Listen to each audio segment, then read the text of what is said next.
Earth now has 8 billion people. On 15th November 2022, the world population meter ticked over to 8 billion people, 12 years after it passed the 7 billion mark.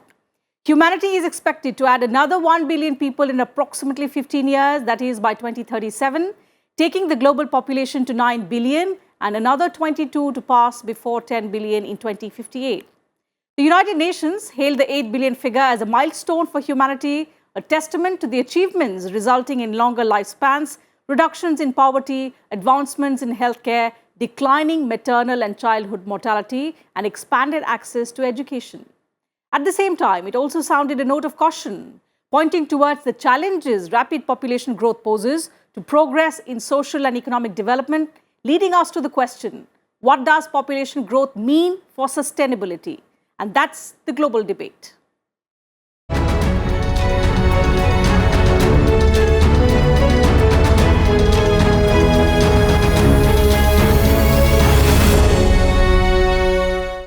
Hello and welcome to the program. I'm Teena. Pleased to welcome on this edition of the Global Debate two special guests who will join us to talk about the opportunities and challenges that the world of 8 billion faces. Pleased to welcome on the program Mr. Joel E. Cohen, Professor of Populations and Head of the Laboratory of Populations, Rockefeller University and Columbia University. He's joining us from New York. Mr. Cohen, thank you for your time. Welcome to Sansad TV. And also delighted to have on the program Dr. Sanjay Kumar, Population Dynamics and Research Specialist, United Nations Population Fund, India. He joins us from Delhi. Dr. Kumar, thank you for your time and welcome to this edition of the Global Debate. Mr. Cohen, allow me to begin the program today with you. Your thoughts first on the world of 8 billion. The United Nations described the 8 billion mark as 8 billion hopes, 8 billion dreams, and 8 billion possibilities. What does the world of 8 billion mean to you? It's a world of achievement and a world of difficulty. The world had about 1 billion people 200 years ago, and it doubled to 2 billion people in 110 or 120 years. It doubled again to 4 billion people between 1930 and 1974. It doubled again from 4 billion people to 8 billion people, maybe today, or maybe 2 years ago, or maybe 2 years from now, because we don't really know how many people we have on the earth, because we don't have the measuring instruments to measure precisely. But somewhere around now, we have 8 billion. And yes, it is true that life expectancy has improved, although there are challenges like the pandemic of COVID disease. And yes, it is true that there are more prosperous people than before, but we face very serious challenges of poverty and extremely rapid population growth in some areas, and aging in other areas.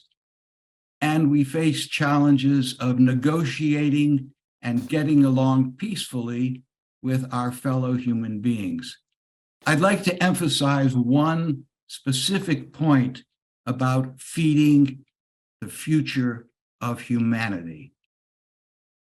This most recent crop year, the world produced enough food, cereal grains, 2.8 billion metric tons, enough food to feed 11 billion to 14 billion people. We have 8 billion people. So everyone should be well fed, right? Right. No, we have 800 million people, 1 person in 10, who is chronically hungry. They wake up hungry, they are hungry all day, and they are hungry going to sleep. And among those 800 million hungry people are 150 million stunted children under the age of 5 years. So we are not using the food we have to grow a next generation that will solve the problems of climate change and peace and prosperity and health. That's right. And longevity. That's right, Mr. Cohen. So obviously there are going to be tremendous challenges with respect to development, with respect to the impact that it is going to have on environment. But before we get across to how we tackle these challenges and how the world should unite as one, I'm also pleased to welcome two more guests on the program. Dr. Talan Iscan, Professor, Department of Economics, Dalhousie University. He joins us from Canada. And Ms. Jennifer D. Sciubba, she's scholar at the Wilson Center. And she's also the author of 8 Billion and Counting, How Sex, Death and Migration Shape Our World. She's joining us from Washington, D.C. Delighted to have both of you on the program as well. Before you joined us, I began the program with Mr. Cohen and his perspective on how he looks at the world of 8 billion. Dr. Iscan, if I may come to you for your opinion. Is the world prepared to feed and sustain billions of more people? We've added 1 billion people in just about 12 years.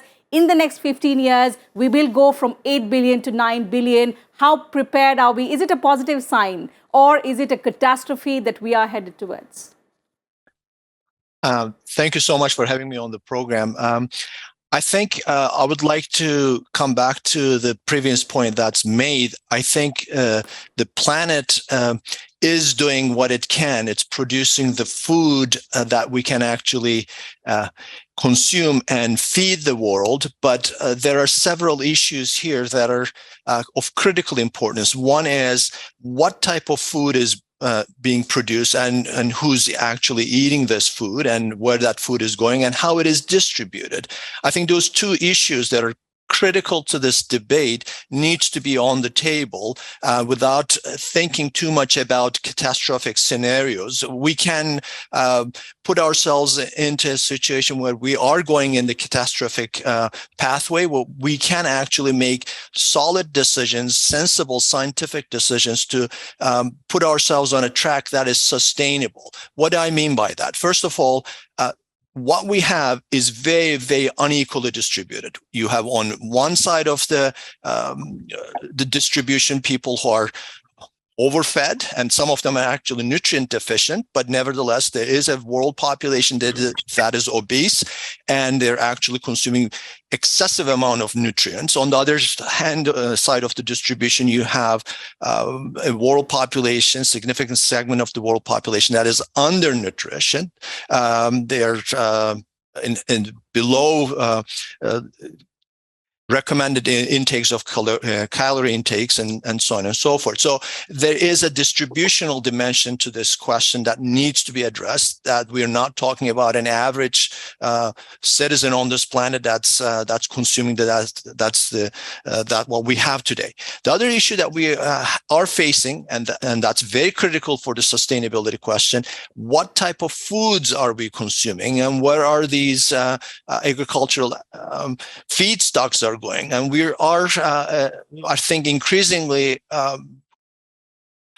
in a consensus in the scientific community is that the production of soybeans that are increasingly going to livestock production, the cattle production, those are the areas that are taking up a lot of world's resources, planet's resources, and we have to scale back on that. In fact, we can do that, and we can still continue to feed the world's population if we were to make some significant but sensible, scientifically supported adjustments to our diet so that we are not using the planet's resources and grabbing the land to produce soy and corn, and some of these are going to cattle production that we actually do not need, and we can reduce our animal protein intake, and we can reduce our reliance on ethanol, for instance. A lot of the world's corn production is going towards towards ethanol. So those are areas that I would like to point out.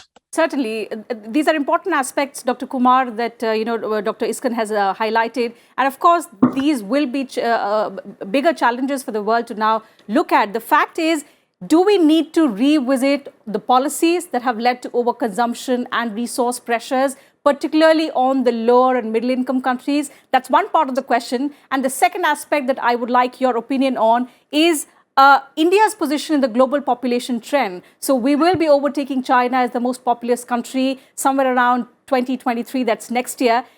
But we have to obviously look beyond numbers. So how do we convert numbers into resources is going to be primarily the biggest challenge for a country like India. How are we well placed to do it?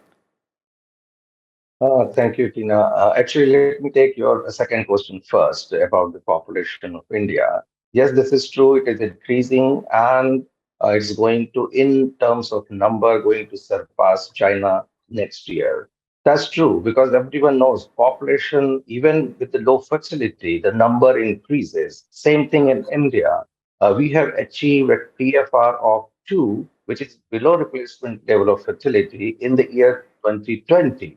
And due to the population momentum phenomena, our absolute number will continue to increase for some time. And yes, this actually brings a kind of both challenge as well as some opportunity.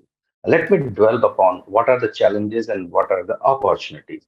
I think previous speakers have also alluded about the management or the distribution of resources, either food or other resources.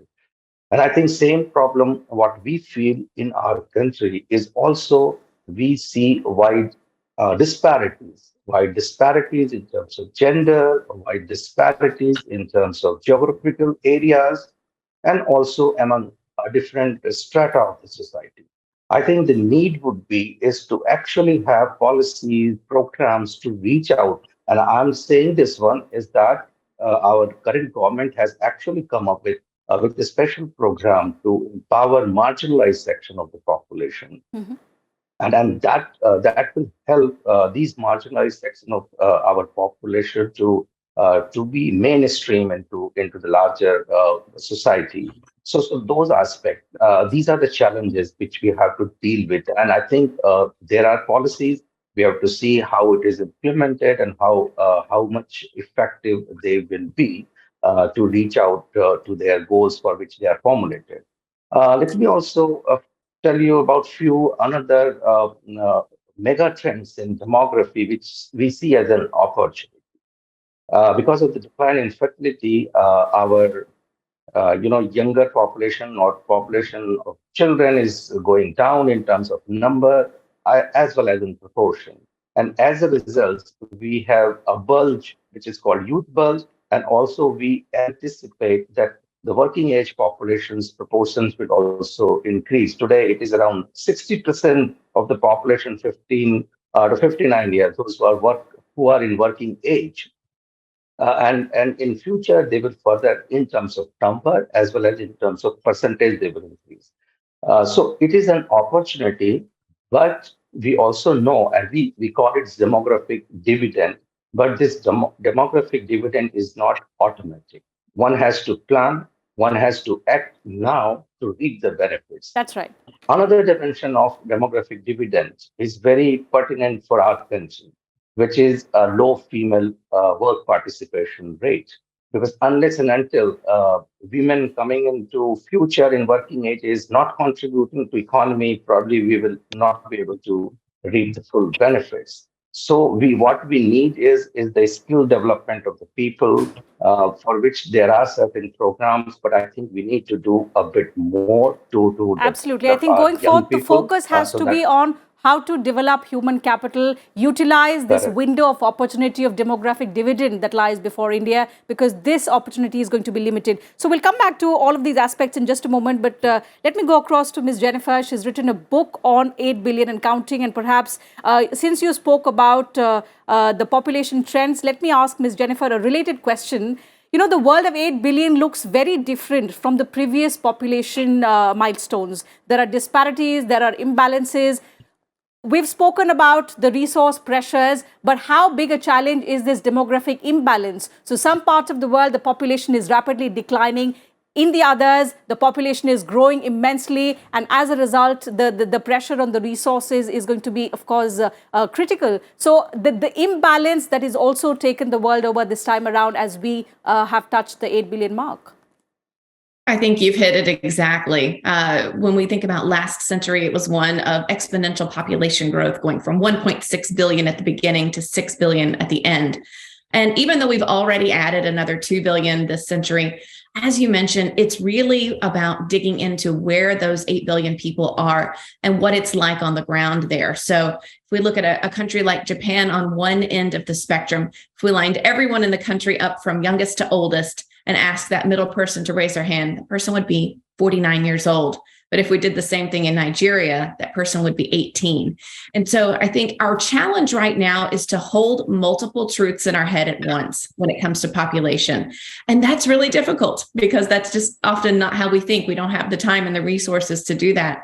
So at the same time that we have to keep a real sharp focus on investing in family planning and reproductive health, making sure that educational opportunities are available for women and girls in particular, and ending child marriage, so that we can lower fertility in places where it is still high. We also have to think about how to adjust our workforces to account for the fact that such a much larger proportion of the population will be at older ages. And those are the workers that are available to a wide swath of society. We already have over 40 countries with shrinking populations at the same time that there are still handfuls that are young and growing and giving us that momentum, as my colleague here described, to keep population growth overall going.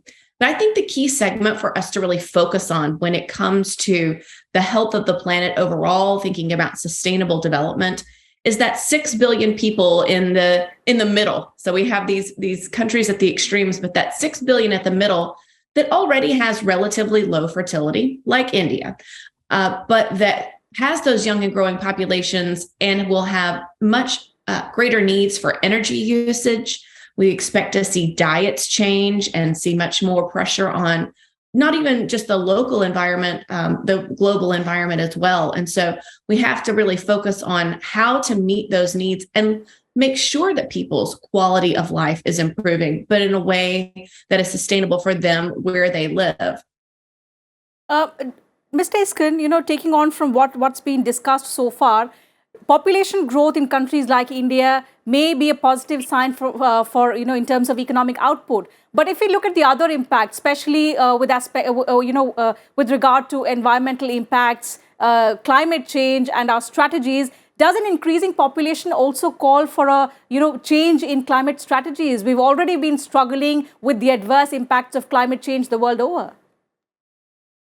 That's a good question. I think it's important to recognize that how we got into this mess in terms of climate and how we want to get out of this mess. And countries like India contributed very little to the climate change crisis that we're facing right now. So to think about the climate change and sort of think about India, what role India can play in this thing is a bit, I think, a disingenuous approach. But I still want to come back to this issue because India is a country, or populous countries that are low-income countries that they have aspirations to become higher income countries. They have to plan ahead because the climate is changing, despite what they have done in the past. So they have to think about mitigation strategies. They have to think about strategies that would protect the most vulnerable segments of their society. What they can do in their own country actually isn't necessarily a scenario in which they have to cut back on tremendously on consumption and go back to a very sort of lower income country status. What we have seen over time is that a lot of the things that we produce, a lot of the extractive industries that we have relied on didn't really add to our happiness too much. If you look at the countries that are high income countries, their incomes have grown over the years, but we haven't seen much change in terms of their happiness, in terms of their certain health indicators. So I think what is important here is to put climate change, the context of sustainability, in a context where we put humans in the center of this equation and ask, what type of prosperity do we want? What the type of prosperity India wants to have in the next 20, 30 years without depleting its existing resources? In fact, making these resources available to everyone and expanding these resources. We know that human beings are not only machines of consumption, of sales and this and that. They're also people. We are also individuals looking for relationships. We're looking for some leisure that would put us in contact with friends and family. So I think we have to think about how we transition from a mindset of extractive economies to a mindset of economies where we actually care about prosperity. We talk about prosperity. What does it mean for us, and what does it mean for our planet? How is that going to define our relationship Certainly. with the planet? I think we have not done that, especially in economics. And I think it's timely for individual nations to sit around in a democratic process and define those relationships. Certainly. Preparing for the future, planning well just ahead of time is the need of the hour. Dr. Kumar, I'll come back to you in just a moment. But before that, let me go across to Mr. Cohen once again. Mr. Cohen, related to the challenges that we've spoken about, the United Nations talks about demographic resilience. As the world stares at these challenges of food insecurity, of climate change that different parts of the world are reeling under, the question here is, how do we prepare the lower income countries? How do we make them resilient? How do we prepare them to meet the future challenges, particularly countries around the sub-Saharan Africa?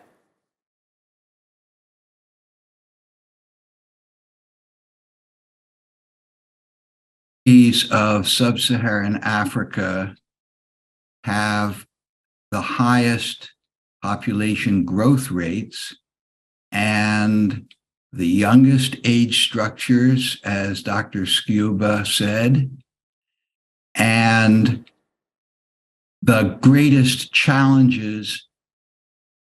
But to prepare for the future, tomorrow belongs to today's children, and we are not investing adequately in today's children. I used to think that the answer was all in education for everyone, but I learned from a Pakistani physician that if you don't feed children, their brains do not work.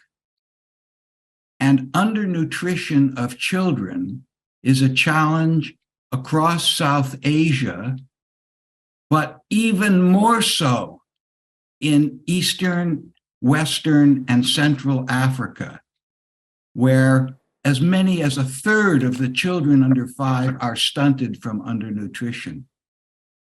So the opportunity for the sub-Saharan nations is to focus on feeding their children and then educating them to produce a high quality, productive, healthy workforce in the future. That's right. And Dr. Kumar, I think a related question, with regard to India is, we face the challenge of not just feeding more than 1 billion people that we have, but also employing the billions of minds in terms of giving them high quality jobs so that they can, sustain their families. So the larger question here, it's all interrelated. So food security, access to quality education, and then quality jobs. How well are we preparing ourselves? Let's talk about food security. I mean, if you see in India, Professor had in the beginning said that the world is able to produce more food, and which we also saw during pandemic time, that at least government was able to provide free of cost food to the vulnerable section of more than 800 million population for more than 2 years. So we have a buffer stock, we have technological advancement, we have food availability is a question of affordability and how well we distribute it, and everyone should get the healthier food. So that's the challenge. On the other side, to invest in human capital, particularly of the young people, it's important. I think you also said about demographic resilience. So but for sure in our country, so India is also a very diverse country. So within India. So if you have a high fertility in one part of the country, so other part of the country is reeling under low fertility and aging. And that's why migrations are happening. So here is the opportunity that just let us focus on those areas where youth bulge is coming. It's not across everywhere, but there are few geographical area. What kind of skills programs we should promote, like Skill India Mission, but how do we aggressively provide these skills so that these young people, when they migrate from their own state to other, they contribute to the economy, they are sent back remittances to their state. So those are the challenges, and I think we have to go very, very aggressively That's if we right. want to reap the benefit of the development. I think that's a fair point. Complex linkages between population, sustainable development, climate change, all of these have to be considered. The world has to come together and look at the way ahead. Time is running out. I'll have to stop at that. Thank you once again to all my guests for joining me on the program, sharing your thoughts with us and our viewers. Absolute pleasure to hear you on this edition of the Global Debate. Thank you, viewers, for your time as well. That's it from us on this edition of the program. I'll see you same time next week. Until then, take good care of yourselves. Keep watching Sansad TV.